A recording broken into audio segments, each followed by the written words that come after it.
So here we go. Brett, Cody heard our show about a week ago about plumbing problems. And he sent us an email asking, have we heard about Brown Friday? It's the day after Thanksgiving, and folks, this is not a joke.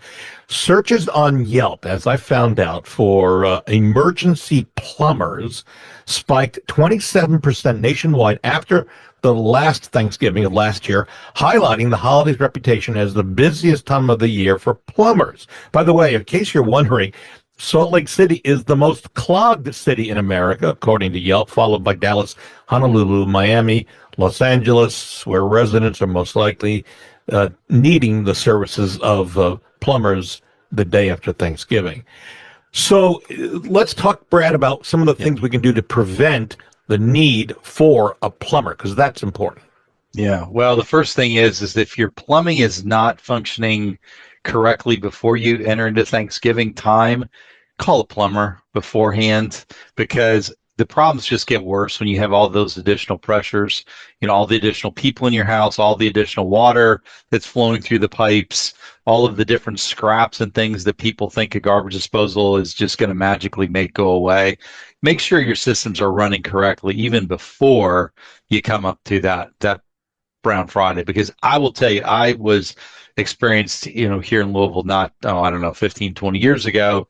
I had one of those happen to me on Thanksgiving Day. So, and it was potato peelings and celery stalks that got us, and it just clogged up, and it's pretty miserable to run the rest of the day putting everything in 5-gallon buckets. Yeah, and we should point out, I think the cost for a plumber day after, it's at least 2 times the normal rate. Yeah, if you can even get them out. If you can. So right. So it's going to be expensive. So now's the time to make sure that the plumber comes out and cleans everything out if things need to be cleaned. So if you have a slow drain running, call your plumber on Monday. Get them out there before you have guests descend upon your house. Yeah. So some of the things that we would suggest, and Brad alluded to a couple here, keep scraps out of the drain, and overloaded garbage disposals are a recipe for plumbing disasters. You might want to purchase a metal or mesh strainer ahead of hosting, as it's cheap as $3 you can find around, or even go to Amazon and order it right away. And remember to only use the disposal for small remnants on dishes, not to replace your trash can. Use extra caution when handling holiday favorites, because they wreak havoc on many pipes.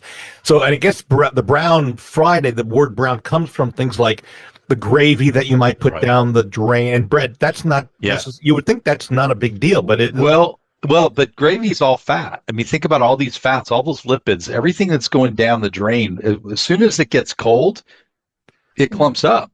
Yeah. And if you're flushing it through with hot water, all you're doing is just spreading it out, and then other things are sticking to it as it gets cold. So you have to flush a lot of water through the system. I know one of the things that they talked about is, disposal maintenance is important. The idea of filling the bowl, the sink above your disposal, filling it completely up with like warm soapy water, and then letting it go all at once to just kind of help move things through.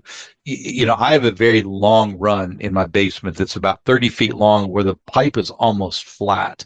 So things don't flush through there, and I had to put an additional clean out. So I know for me, I have to run a lot of water through the system just to make sure that pipe doesn't get clogged up. And the same goes with turkey grease and gravy, because the fats and the oils from the turkey grease, obviously, right? Mm-hmm. And then think about stuffing and bread, celery. Celery we've talked about in the past. Celery's rough. Yeah, it's rough because it's all fibrous, so it attaches itself to everything, gets all wadded up. Kind of like the potato peels become like this gelatinous mass. Yeah, that's that starchy mass that gets that can easily clog up pipes. And I will tell you one other thing that we've talked about in the past. Brad, you brought this up, but one of the things you could do is keep the blades of your garbage disposal, if you've got them, garbage disposal, sharp. And Brad, you want to explain how to keep? You don't need a file. You don't need a file to get in there. Just throw some ice cubes in there. Let it grind up with ice cubes. Ice cubes keep the blades a little bit sharper. You can also throw some a little bit of soap warm water in there just to kind of keep things a little bit sanitized and fresher smelling. But there are commercially available products too that if it is bad and really stinky, you can get some of those garbage disposal cleaners that are like a foaming pipe snake and will take the odors out, they'll clean all of the residue out of the garbage disposal, and then move it down through the pipes, even helping, keep those pipes cleaner too. So one final thing for Cody and everybody else listening, Drano, things like that. Should we have a supply on hand in the event we need to unclog a clog? I don't think you're really going to unclog a clog with Drano. Yeah. No, I don't think so. I mean, that stuff takes forever to clear anything out. So I think your best bet is run a lot of water. And if you do start getting back up, don't keep putting more peels down, running the garbage disposal. It's not going to get any better. All right, wait, one more quick. I said one before, but this is the last one. We brought this up months ago. It is so good. Brad will tell you, if you make sure you have a plunger with you somewhere just in case.